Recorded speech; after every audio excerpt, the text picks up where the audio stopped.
Officiellement officieux et officieusement officiel. Welcome to Gojo TV.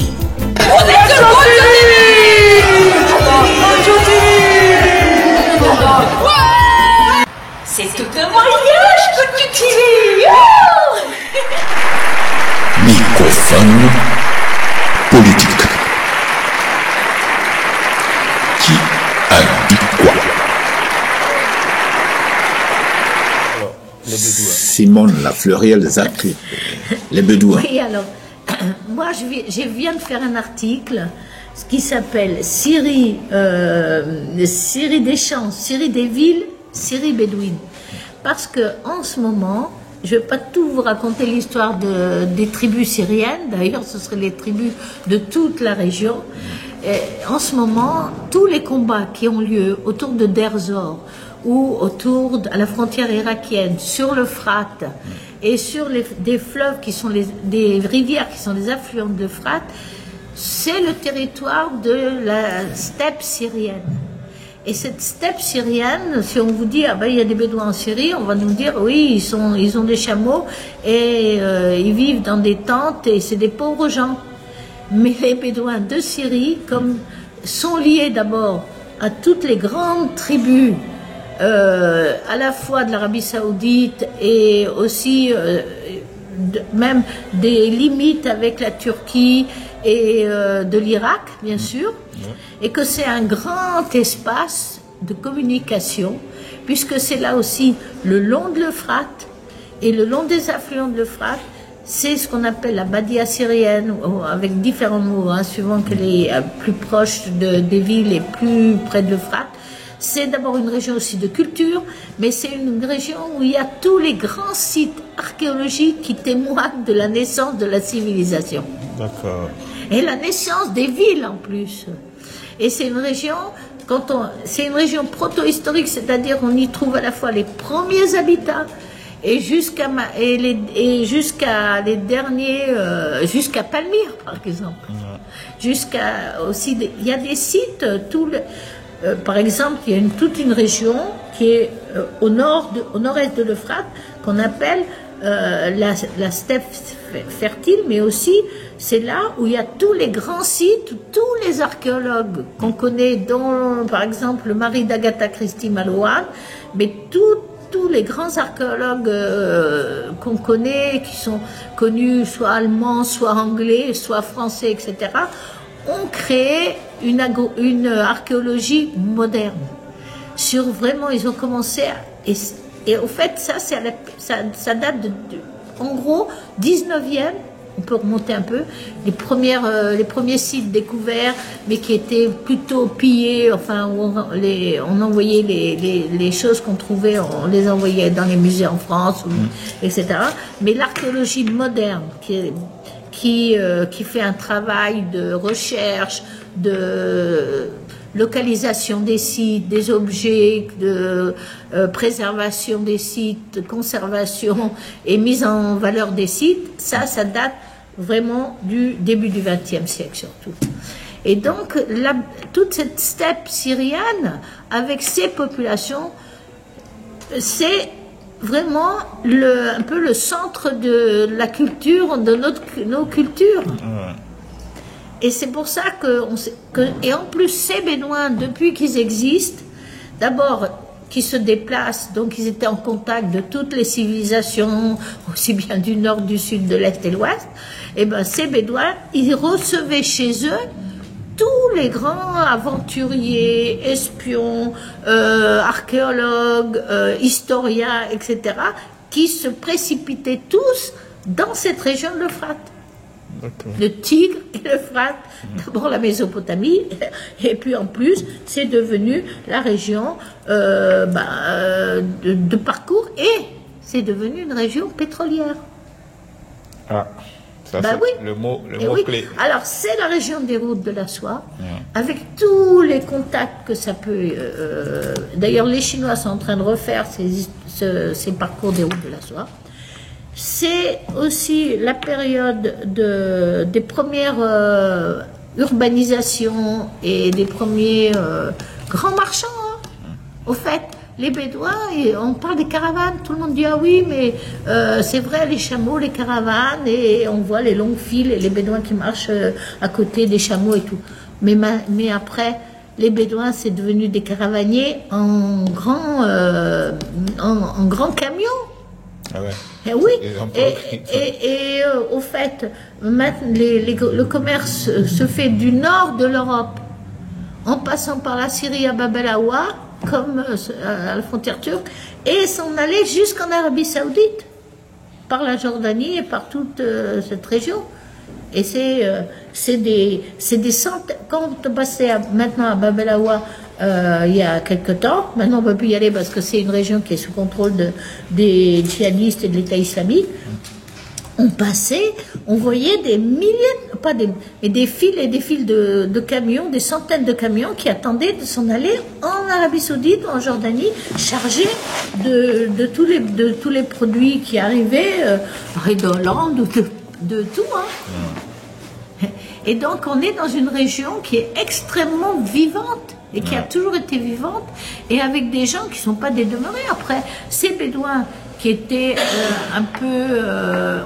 par exemple, sous l'Empire ottoman, les Turcs essayaient de les sédentariser. Ils se sont plus ou moins sédentarisés, mais ils sont restés au centre des grands trafics. Et le mot trafic, c'est-à-dire commerce. Ouais. C'est pas, alors tous les trafics. Hein. Et aux frontières de maintenant, au fait, toutes ces guerres aussi, elles ont été activées aux frontières de la Syrie, frontières de l'Irak, frontière avec le Liban, frontière avec la Turquie, frontière avec, je dis Jordanie, Irak, voilà. Et ça, ces Bédouins, eh ben, ils se retrouvent dans cet espace, et il y en a certains, il y a des grandes tribus, par exemple, qui ont gardé leur lien avec l'Arabie Saoudite, d'autres qui ne veulent pas avoir de lien avec l'Arabie Saoudite, d'autres qui étaient très proches des Français, mais parce qu'ils pensaient que les Français allaient plus les protéger, etc. Résultat, jusqu'à maintenant, il y en a qui... L'Arabie Saoudite est là, la Jordanie est là, etc. Les Turcs sont là. Un grand champ de... Ah oui, c'est resté, bien sûr. Et en ce moment, c'est un champ de guerre et de destruction, avec destruction des populations aussi. Parce que les tribus des Bédouines, elles ont été prises, comme certaines n'ont pas voulu faire allégeance avec l'État islamique, elles ont été complètement détruites, assassinées. Les femmes, d'autres qui n'étaient pas ni musulmans, qui étaient par exemple les Yazidis, les femmes Yazidis, on a raconté l'histoire de cette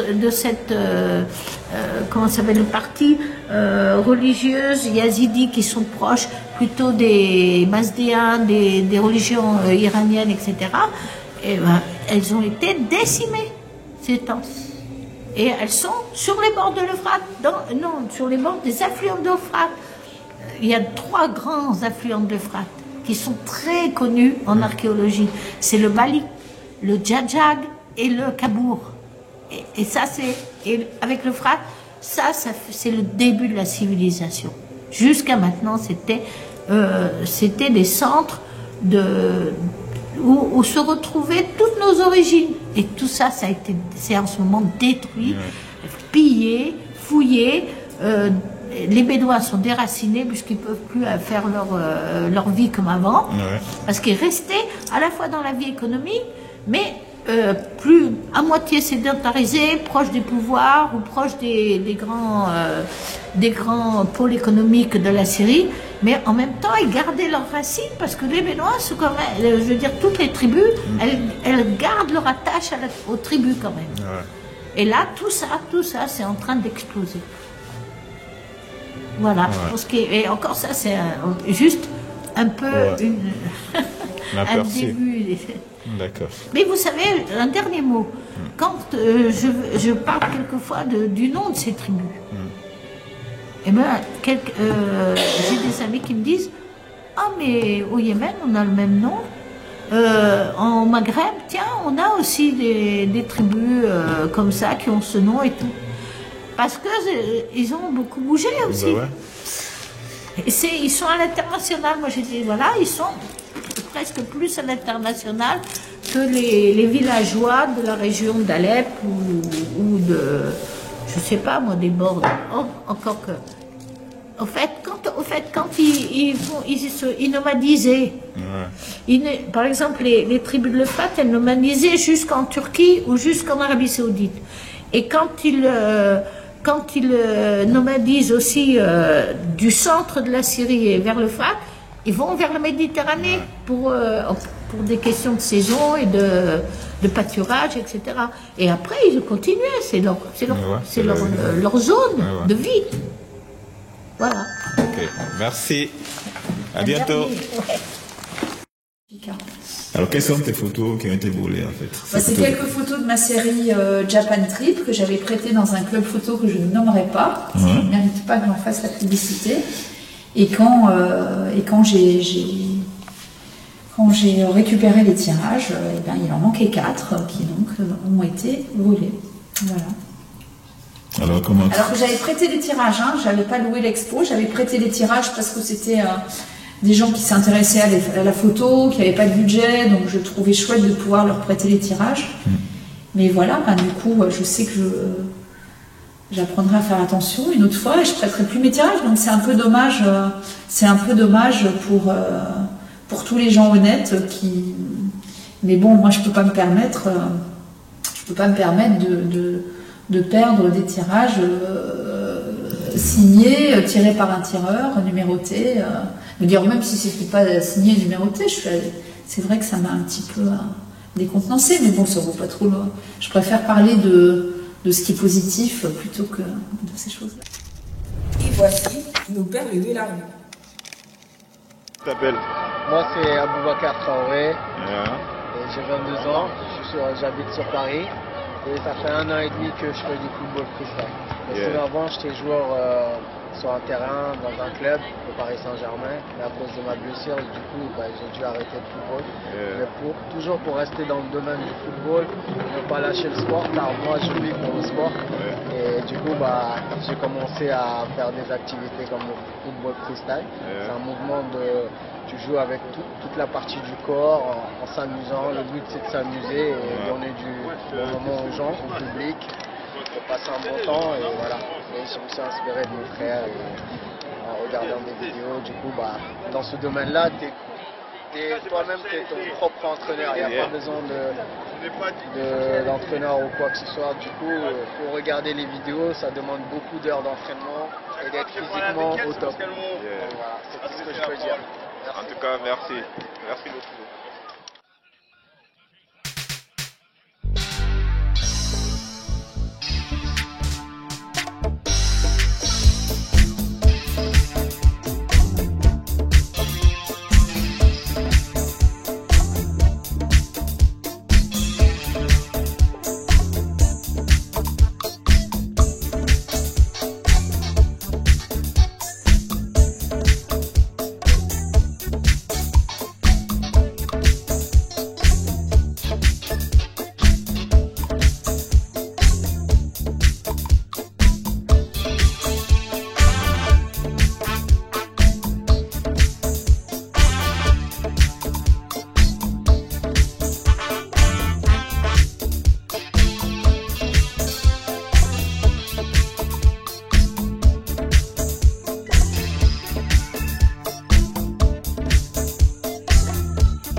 quelle télé télé moi je passe pas sur des télés, moi. Non, mais... Bon, reprends. Caroline. Et toi, tu es à Paris? Oui. Tu joues souvent à Paris? Non, je joue jamais. Ah ouais? Je joue chez moi. C'est dans super. mon salon. C'est super. Merci. Le deuxième morceau que tu as chanté là, ça s'appelle comment? Ça s'appelle 19 días y 500 noches. D'accord. Voilà. D'accord. Merci beaucoup.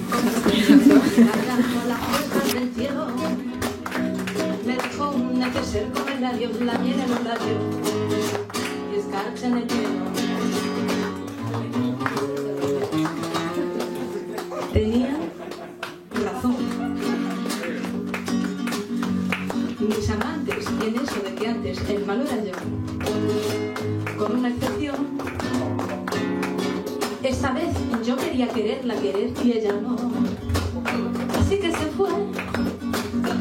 Me dejó el corazón en los huesos y yo de rodillas. Desde el taxi haciendo un exceso me tiró 2 besos y uno por mejilla. Y regresé a la maldición del cajón sin su ropa, a la perdición de los bares de copa, a la cenicienta de saco y esquina. Y por esas ventas del fino la harina, pagando la cuenta de gente sin alma que pierde la calma con la cocaína, volviéndome loco, derrachando la bolsa y la vida la fui poco a poco dando por perdida. Y así que yo, para no copiar con flores a María, para no sediarla con mi antología de sábana fría y alcobas vacías, para no comprarla con bisutería, ni ser el fantoche que va en romería con la cofradía del santo reproche. Tanto la quería que tardé en aprender a olvidarla, 19 días y 500 noches.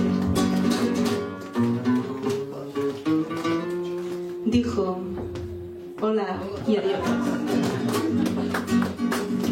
Y el portazo sonó como el signo de interrogación. Sospecho que así se vengaba a través del olvido Cupido de mí. No pido perdón, para que si me va a perdonar, porque ya no le importa. Siempre tuvo la frente muy alta, la lengua muy larga y la falda muy corta. Y abandonó, como se abandonan los zapatos viejos. Destrozó el cristal de mis gafas de lejos, sacó del espejo su viejo retrato. Y fui tan torero por los callejones del juego y del vino, que ayer el portero me echó del casino de Torrelones. ¡Qué pena tan grande! Negaría el santo sacramento en el mismo momento que ella me lo mandé. Y eso que yo, para no gobiar con flores a Elena, para no sediarla con mi antología de sábanas frías y alcobas vacías, para no comprarla con bisutería, ni ser el fantoche que va en romería con la cofradía del santo reproche. Tanto la quería que tardé en aprender a olvidarla, 19 días, 19 días, 19 días y 500 noches.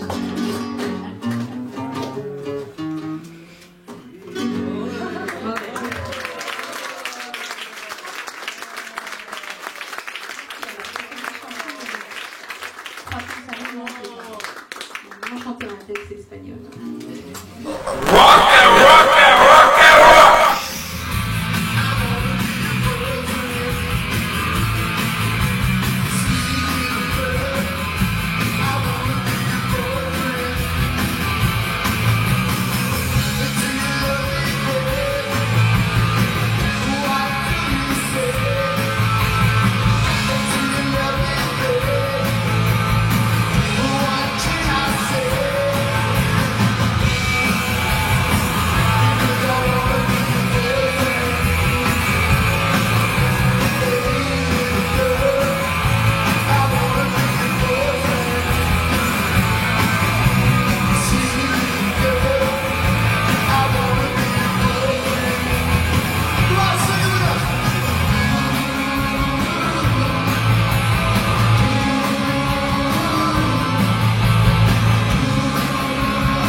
conquêtes parallèles. Aujourd'hui, nous sommes avec notre spécialiste sur le conflit du Mali, M. Abdou Agadef. On écoute. Abdou Agadef. On va voir les périodes des grands empires, des royaumes. On aura l'empire mandingue, par exemple, l'empire du Mali, mais qui ne correspond pas du tout aux frontières du Mali d'aujourd'hui. Hein. Oui. L'empire mandingue du Mali était à cheval là sur à peu près 7 pays différents, vous voyez, d'Afrique de l'Ouest là. Mais c'est pas du tout ces frontières que l'on voit là aujourd'hui. Oui, hein. Oui. C'est la même chose pour beaucoup d'autres, les royaumes Ashanti, les royaumes Bantous, etc. Tous ces grands royaumes ou empires africains, y compris les anciens empires ou dynasties maghrébines aussi, hein, les Almoravides, les Idrissites, les Almohades, les Mérinides, les Saadiens, les Alaouites d'aujourd'hui, tout cela n'était pas du tout inséré dans les frontières actuelles. Vous voyez ? Et d'ailleurs, la notion même de frontière n'existait pas vraiment. Les gens circulaient librement. D'ailleurs, jusqu'à aujourd'hui, en Afrique de l'Ouest, les habitants de l'Afrique de l'Ouest circulent complètement d'une manière complètement libre, hein, et sans que cela pose aucun problème. C'est quelque chose qui est tout à fait naturel. Un Nigérien ou un Burkinabé ou un Béninois va traverser la frontière du Nigeria ou du Togo ou du Ghana ou de la Côte d'Ivoire d'une manière tout à fait naturelle. Ils ne se sentent pas dans un autre pays, même si on a construit des États. Vous voyez ? Et ces États-là sont des États coloniaux, avec des frontières coloniales. D'ailleurs, pour bien maîtriser cette question, les empires coloniaux et le principal colonisateur pour l'Afrique de l'Ouest, c'est-à-dire la France, la puissance coloniale française, ils ont en quelque sorte, quelque part, imposé à la création de l'OUA, l'Organisation de l'Unité africaine, le principe dit de l'intangibilité des frontières coloniales. Vous voyez, l'intangibilité des frontières coloniales. C'est-à-dire qu'on ne peut pas toucher aux frontières coloniales. Ouais. Mais ce sont des frontières coloniales. Vous voyez ? Ouais. Donc, ces frontières coloniales ont traversé et perduré jusqu'à aujourd'hui toutes les périodes d'indépendance, de résistance anticoloniale, les périodes des non-alignés, du tiers-monde, etc., du panafricanisme, de Kwame Nkrumah, de Patrice Lumumba, de Frantz Fanon, de Webb Du Bois, etc., hein, et Marcus Garvey, etc., voilà. Donc, ces frontières coloniales sont là aujourd'hui. Ces frontières posent des problèmes et sont, si vous voulez, c'est comme la superstructure pour un territoire ou pour une culture, c'est une superstructure, la frontière. Donc si ce n'est pas vous qui avez conçu cette frontière, c'est une frontière extérieure et qui ne correspond donc pas à votre culture, à votre histoire, à votre passé. Et le passé, on sait très bien, et les Persans l'ont dit il y a 4000 ans ou 5000 ans, le passé est la lumière du futur. Donc on vous éteint un des attributs principaux de votre passé, on éteint la lumière de votre futur. Vous voyez, votre futur sera obscurité, pour ne pas dire obscurantisme. Vous voyez, ça nous ramène aux questions du présent, d'aujourd'hui.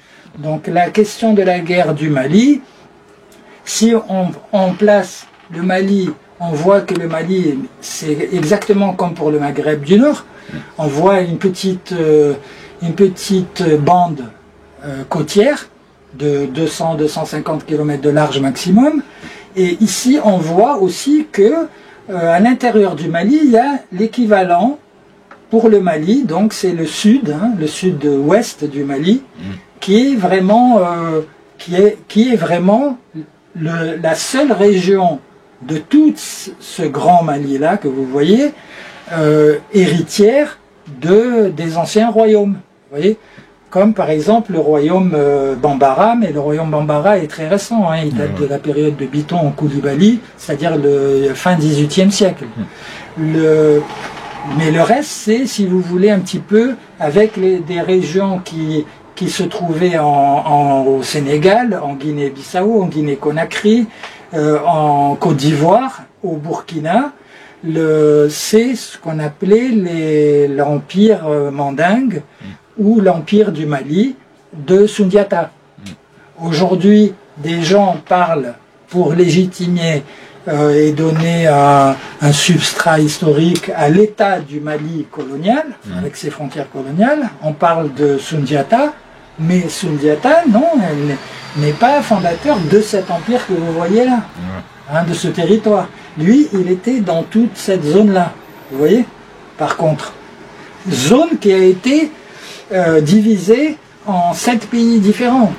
Donc comment les Mandingues se retrouvent découpés en 7 pays différents. Vous voyez, c'est la même chose qui s'est passée en Orient au début du XXe siècle. À la fin de la première moitié du XXe siècle, on a découpé des pays qui n'en formaient qu'un seul, le Cham, par exemple, la Syrie, l'Irak. On a créé des nouveaux pays comme le Liban, Israël, la Jordanie, voilà. Et pour l'Afrique, on a fait pareil. On a divisé aussi l'Afrique équatoriale en beaucoup de pays, mais qui ne correspondent pas aux anciens royaumes du Congo, par exemple, ou les anciens royaumes bantous, notamment au sud du Congo. Là aussi, c'est très clair, les anciens royaumes zoulous et autres ne sont pas représentés dans ce découpage territorial colonial, dans le cadre des frontières coloniales, dites intangibles. Elles sont intangibles par décret ou administrativement, mais historiquement et culturellement, elles sont tout ce qu'il y a de plus tangible.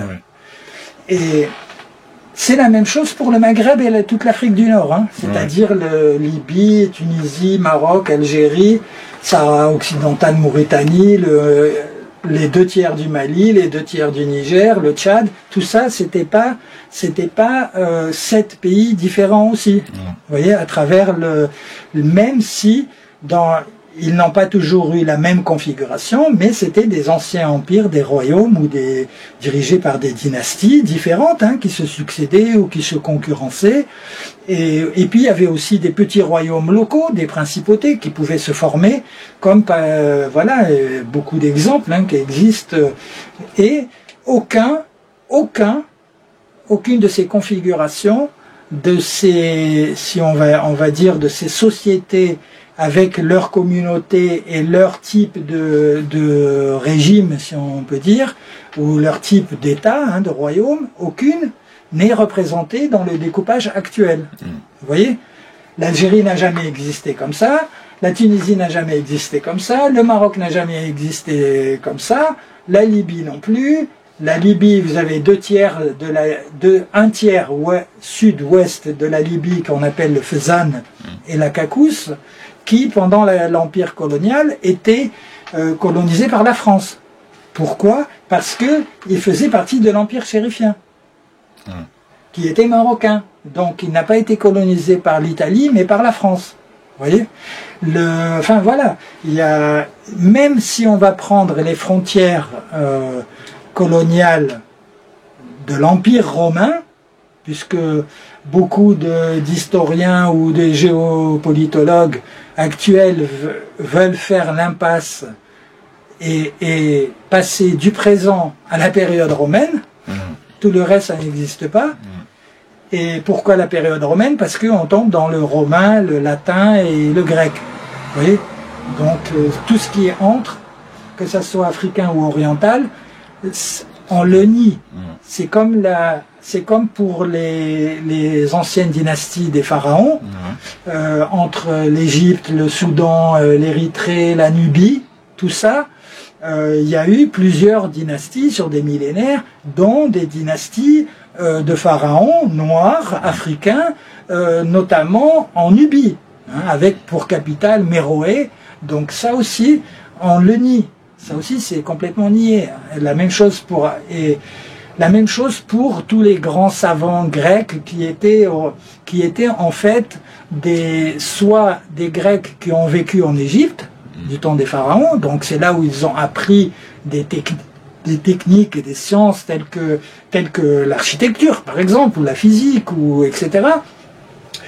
Et la façon de calculer tout ça. Donc il y avait déjà aussi des mathématiques, il y avait déjà de la géométrie, par exemple Euclide. Beaucoup maintenant se sont rendus compte que Euclide était égyptien. Et d'autres qui étaient grecs faisaient le va-et-vient entre la Grèce et l'Égypte antique. Et beaucoup de Grecs habitaient à Alexandrie.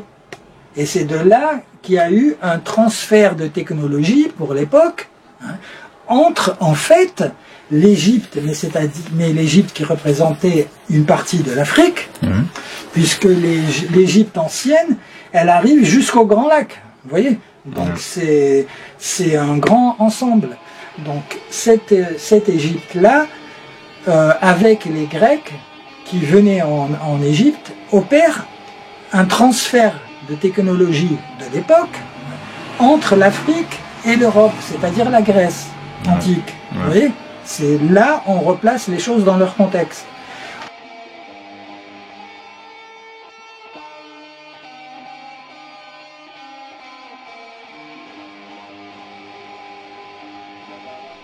La faille. Pourquoi faut-il être toujours en accord avec soi-même et les autres? Bienvenue à Transmission, le journal officiel des www.web, la cour. Quant au mensonge, quand il règne, il brille de toutes les couleurs.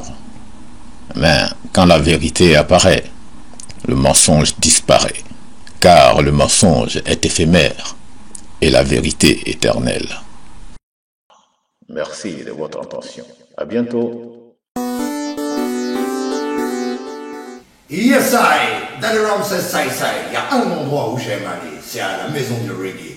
Vous êtes welcome, bienvenue sur Gojo TV. Yes, I, hop, hop.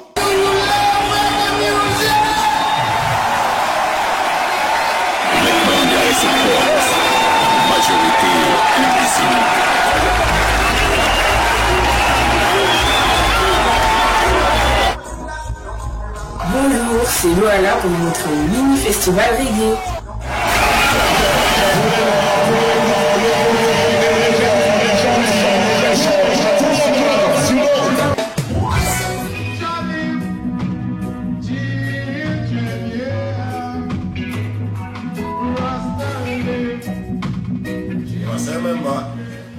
You're watching Gojo TV, so check us out on the internet. Yeah man, worldwide. One love, peace and love. Oscar is out. Peace. Yeah man, thing called Get to Life Youth, young artists, see, I believe in young talent. Artist named Mar, M-A-R-R. You see there, say? Yeah man, so the next time I'm going to play right now is a song called Stars of Wonder. See, if all you them I struggle, seeing and believing in yourself, and know say, okay, you're the diamond and the rough. You see me, I say, yeah man, so you with the name Mark, song called Stars of Wonder. Pretty one.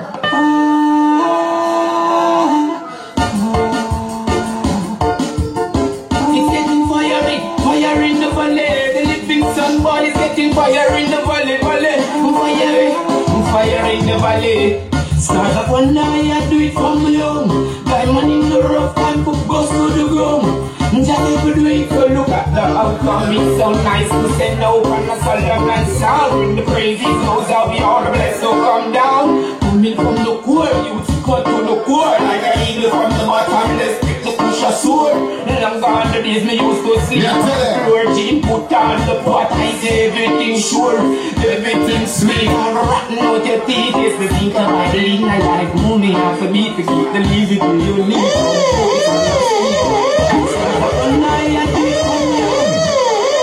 No, youth called Mark, thing named Stars of Wonder.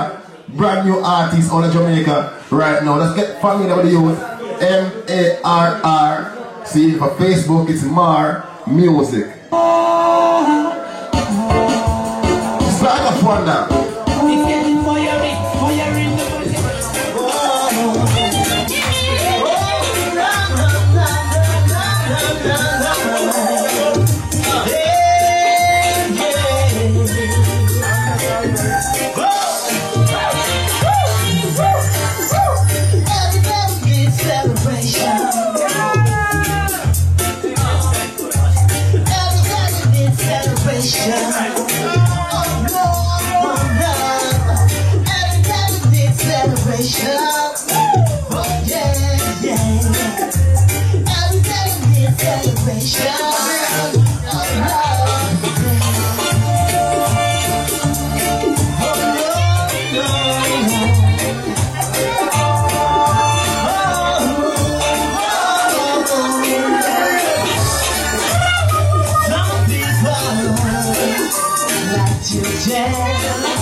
Yeah, man. Tell me about it. We have a new CD out, but right now, Tom see the thing I go right now. A vinyl I do it. Yeah. So I'm going to take the song off a CD and put them on vinyl. Yeah. Yeah, because I come with some CD and people want vinyl, so vinyl we go deal. Yeah, man. Run it. When music hit you, you feel no pain. Sweet reggae music. Gone in the Hall of Fame. All reggae music fans. Reggae music. Sweet reggae music. I tell you, man. Crowd of people love it. Well, when music hits you, feel no pain. Reggae. Sweet reggae music. Gone in the Hall of Fame. Reggae music. Sweet reggae music. Crowd of people love it.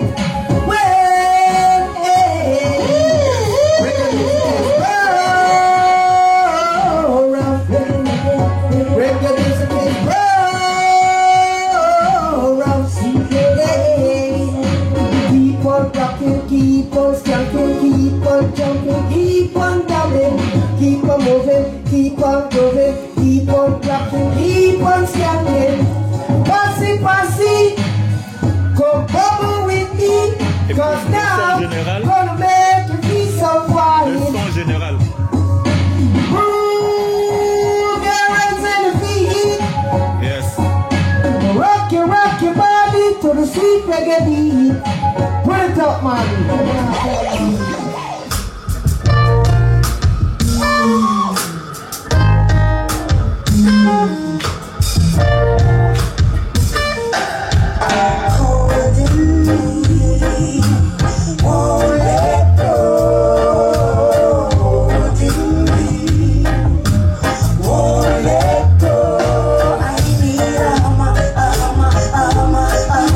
To hammer them down.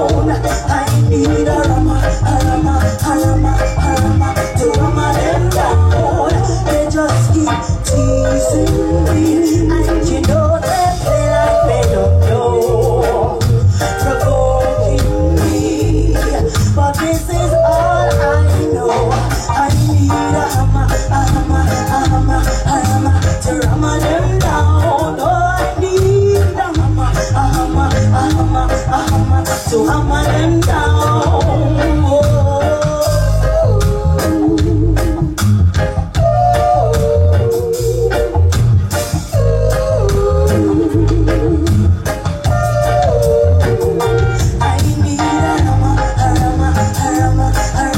to hammer them down. Oh, I need a hammer to hammer them down. So I need a hammer to hammer them down. I need a hammer to hammer them down. But they just keep holding me. Won't let go, holding me. Won't let go. I need a Lord of mercy.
hammer.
Hey, you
À bientôt sur Gojo TV.